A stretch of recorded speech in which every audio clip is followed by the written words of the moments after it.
The realtor's office smelled like new carpet and stale coffee.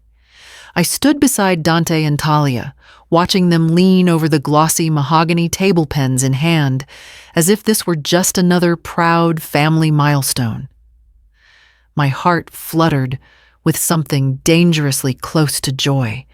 After months of planning and selling my old house, this was it, our new beginning. I smoothed the collar of my blouse and said half to them, half to myself, "I'm so excited for our new home." Dante didn't even look up.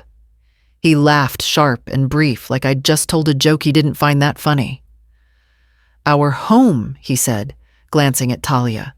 "Mom, the house is mine and Talia's. You're just staying with us." The words landed like a cold slap across my cheek. Talia didn't say anything. She kept scrolling on her phone, her thumb moving slowly across the screen. The realtor cleared his throat and shifted awkwardly in his chair, pretending to read the same line on the contract for the third time. I tried to laugh along to play it off as some harmless comment taken the wrong way, but the silence that followed clung too tightly to the air. I stepped closer to the table, pretending to look over Dante's shoulder. My eyes scanned the page. His name, Talia's name. No mention of mine. I flipped to the next page, then the next. Nothing. I looked at the signature lines the realtor had marked in yellow tabs. 2 spots, not 3. I think I started my voice barely audible. Dante cut in, cheerful and dismissive. "Mom, it's just paperwork, legal stuff. You're still part of everything." But I wasn't. Not on paper. Not in their minds. The pen scratched as they both signed. Talia drew a little heart above the I in her name like a teenager. I stood behind them, holding my handbag in both hands, suddenly aware that no one had brought a chair for me. The realtor handed them the keys. Talia raised them in the air and smiled for a photo. I stood off to the side, cropped out of the frame. They popped a bottle of sparkling cider. I didn't take a glass. I was already too full with something I hadn't felt in years. Something that tightened in my chest and told me quietly but clearly this wasn't over. Talia finally looked up from her phone and tilted her head with that polished, practiced smile she used when she wanted to sound sweet but stay superior. "You'll have your own cozy little room, Maricela. It's right by the kitchen, lots of light." She said it like it was a gift, like she was offering me a favor instead of a corner of the house I paid for. I nodded slowly, forcing a smile to stretch across my face, even as something inside me twisted tight. "That sounds lovely." The realtor's assistant brought over champagne flutes, cheap ones made of plastic, and poured bubbly into them with more ceremony than the moment deserved. "To your new home," she said, raising her glass. Dante clinked his glass against Talia's. "To new beginnings," he added with the grin of a man who thought he'd just pulled off something clever. I lifted my glass, but didn't sip. The bubbles clung to the sides, refusing to rise. The realtor shifted papers into a manila folder, eyes darting away from mine every time I looked at him. No one asked if I wanted a copy of the deed. No one offered me a seat at the table now that the signatures were down. The pen Talia used still sat on the table. I stared at it, thinking about how quickly my name had been erased, how easily it had never been there at all. "Mom, we're so grateful you made this possible," Dante said. "Seriously?" I gave him a slow nod. "Of course. That's what family does, right?" He smiled and turned away, already talking to Talia about furniture measurements and wall colors. She was showing him something on Pinterest, swiping through color palettes, like my savings weren't what made any of this possible. I excused myself and walked out to the parking lot while they were still laughing, still planning the house around themselves. The sun had started to dip behind the office buildings, casting long shadows across the pavement. My car was parked alone at the far end, the same way I now felt, removed, inconvenient, out of frame. But my memory was sharp, and the line Talia had just spoken, "cozy little room," kept echoing in my ears like a warning bell. It hadn't started at the signing table. It started months ago so subtly I almost didn't notice. "Mom, don't you ever get lonely here?" Dante had asked during one of his weekend drop-ins. He said it with a concerned look, a gentle tone like a loving son, just checking in. "This house is too big for one person. And this neighborhood, it's changed." Talia chimed in from the sofa, her voice breezy. "You deserve to be somewhere newer, safer, somewhere you're not alone." Back then it sounded like love, like care. Now I know it was a campaign. They started showing me listings on their phones, big houses in planned communities. "This one has a spacious guest room for you," Talia had said once, zooming in on a floor plan. Guest, not owner, not partner. Guest. I remember sitting in the back seat as they drove me to see one of the homes. Dante and Talia sat up front, chatting with the realtor on speaker. I was a passenger in every sense. I'd ask questions: who's paying taxes? Or will the deed be in all our names? But they'd brush them off with rehearsed confidence. "Don't stress about paperwork, Mom," Dante would say. "It's all just logistics. We'll handle the technical stuff." At the time, I chalked it up to my age. Maybe I wasn't meant to understand technical stuff. But my gut had felt off, like I was being sold something with a smile. The worst part, I wanted to believe them. I wanted to be part of their lives. Part of something again. After your children grow up, you don't realize how badly you miss being needed until they come knocking, asking for your help with something big. One night, 3 weeks before the signing, I walked past Dante on the patio phone, pressed to his ear. He was speaking low, but not low enough. "Don't worry," he said. "She won't ask questions. She just wants to be part of something." He was wrong. I wanted to be part of a family. I didn't want to be part of a con. Back then I froze and pretended I hadn't heard. But the echo of his voice followed me into bed that night, and it was still there the next morning when I looked at my account and saw the transfer had gone through.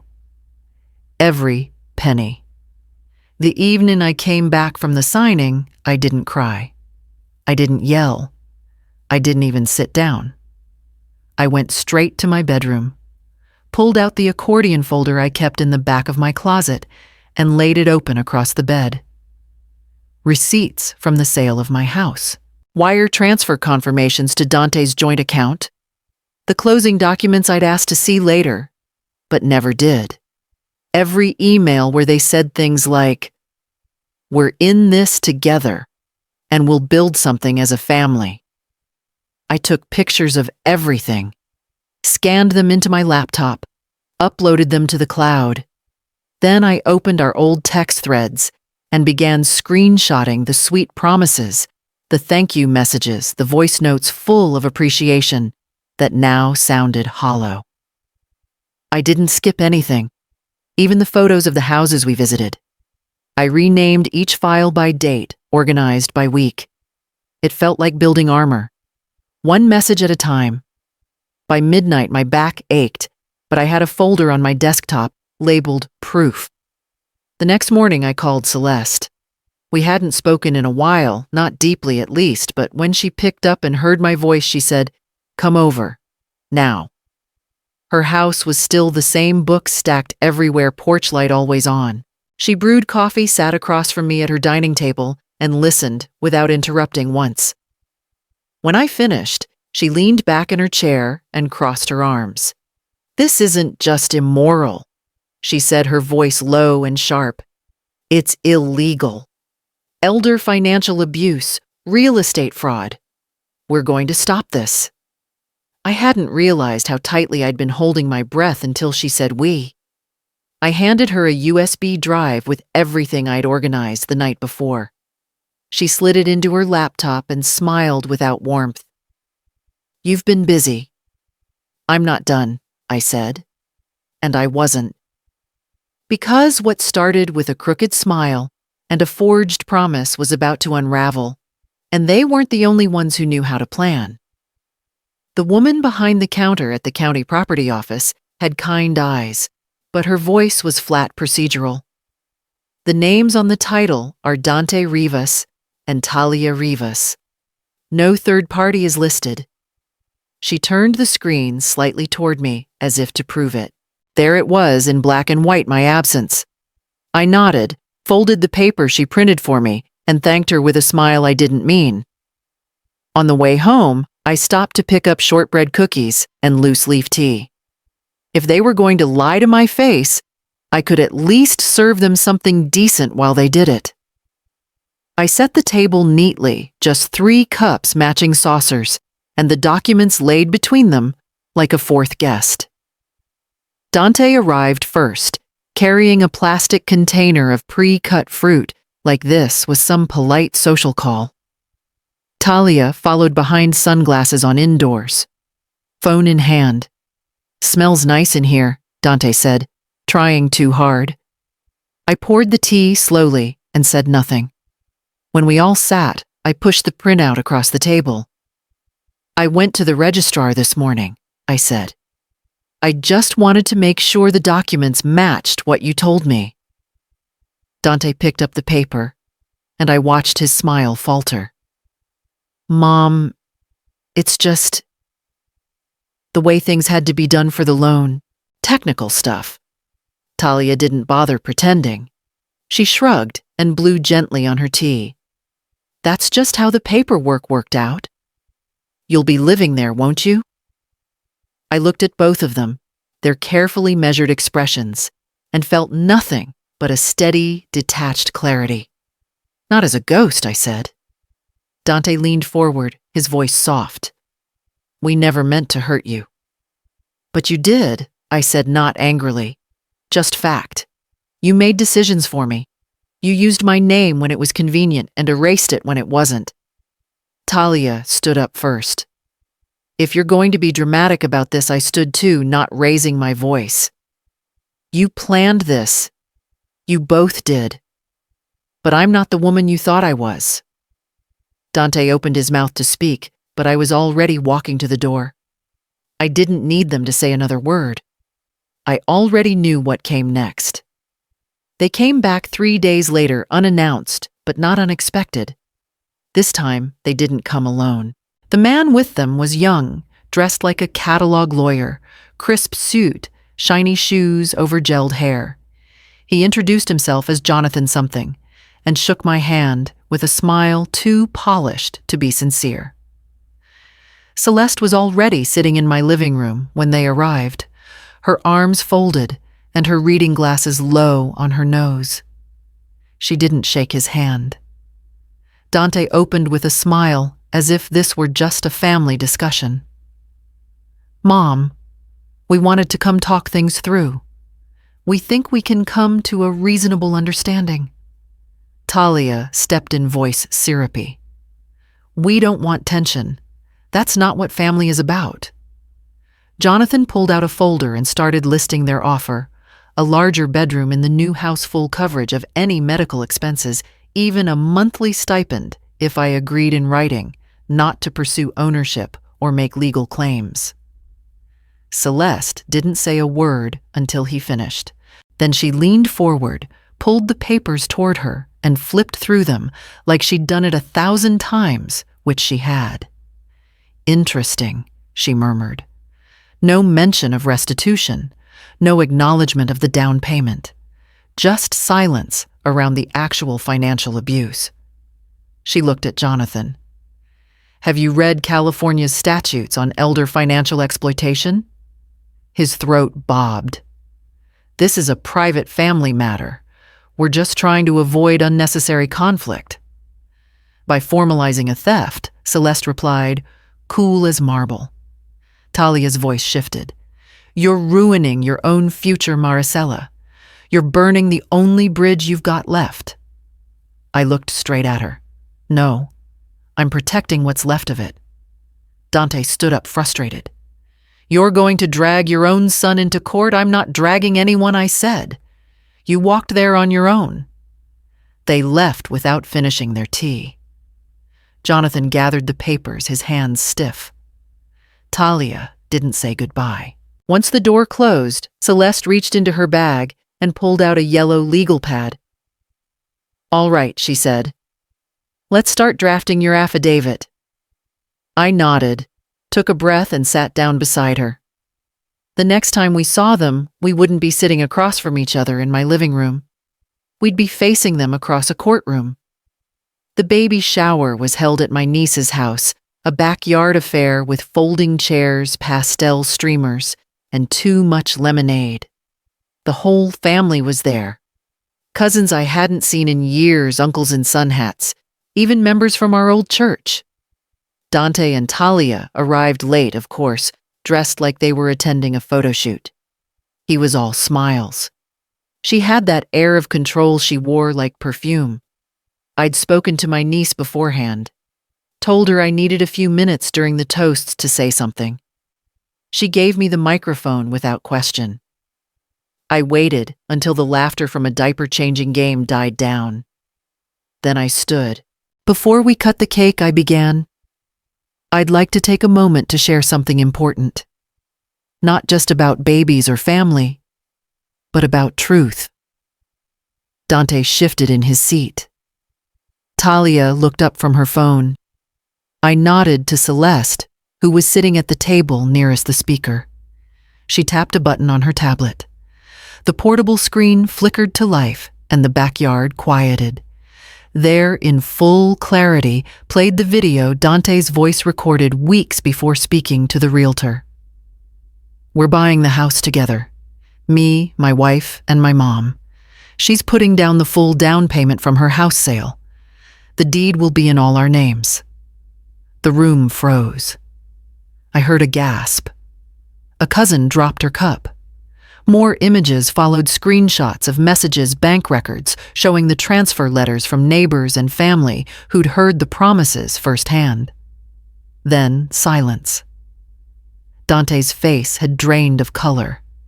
Talia's fingers gripped her purse so tightly I thought the straps might snap. "You lied to your own mother," someone whispered. My uncle stood up, shaking his head. "That's not just shameful, it's theft. They didn't defend themselves. They didn't have words." Talia turned first, pushing past the chairs. Dante followed, but not before looking back at me like he still couldn't believe I'd done it. Celeste stood beside me, lifted a plastic cup, and said simply, "To truth, served cold." We clinked cups, and I took the first real breath I'd had in weeks. The performance was over. Now came the part where the curtain stayed open, and the world saw exactly who they were. 2 weeks after the baby shower, Celeste filed the paperwork. Elder financial abuse, real estate fraud, civil damages. It felt like pushing a boulder over the edge of a hill, no turning back, no pretending it hadn't happened. My name was at the top of the complaint, and this time it wasn't buried beneath anyone else's. Dante left 3 voicemails the day he got served. The first was nervous, the second defensive, the third practically begging. "Mom, can we just talk? I didn't mean for it to go this far." I deleted them without listening. Past the first 10 seconds. Talia took to social media, writing long, vague captions about toxic elders and people who can't let go of the past. I didn't need a translation. Her words weren't for me. They were for the people still willing to believe her version. But I wasn't interested in their noise. I spent my days working with Celeste, organizing more documents, reviewing timelines, finding old emails I'd nearly forgotten I had. Every paper, every date, every signature became part of the story they'd tried to erase. I was writing it back in. And while they scrambled, I found something I hadn't expected: connection. People I hadn't spoken to in years reached out. My neighbor dropped off groceries with a quiet nod. A younger woman from church came over with a laptop and helped me update my banking security settings. One afternoon, I joined an online group for older women navigating legal battles with family. Within minutes, I was deep in conversation with women from all over the country, sharing tips, stories, encouragement. I wasn't alone, not anymore. It didn't make the betrayal disappear. But it reminded me that healing didn't have to be lonely. The courthouse date arrived faster than I thought it would. Celeste and I reviewed everything twice over, then once more. That morning, I put on my favorite blue blouse, pinned my hair back neatly, and stepped into the passenger seat of Celeste's car. She looked at me over her glasses. "You ready?" I nodded. "They tried to bury me," I said. Quietly. "Now they're going to watch me stand." The judge didn't take long. Celeste laid everything out in calm surgical order transfers, promises recorded statements, witness letters. Dante sat slouched beside his lawyer, eyes down. Talia kept her face blank, but her fingers picked at the edge of the legal pad in front of her until the paper tore. The ruling was clear restitution of the full down payment, additional damages for emotional and financial abuse, and a forced sale of the home. They didn't look at me when the judgment was read. I didn't look at them either. Outside the courthouse, Celeste put a hand on my shoulder and said, "That's that." I nodded. It didn't feel like a win. It felt like release. Within a month, I signed the closing documents on a small apartment just 5 blocks from where I used to live. It had big windows, a quiet corner balcony, and a deed with only one name on it, mine. Dante and Talia moved out of the house before it hit the market. Rumors said they'd separated shortly after the court date. I didn't ask for details. Whatever unraveling happened between them was their own doing.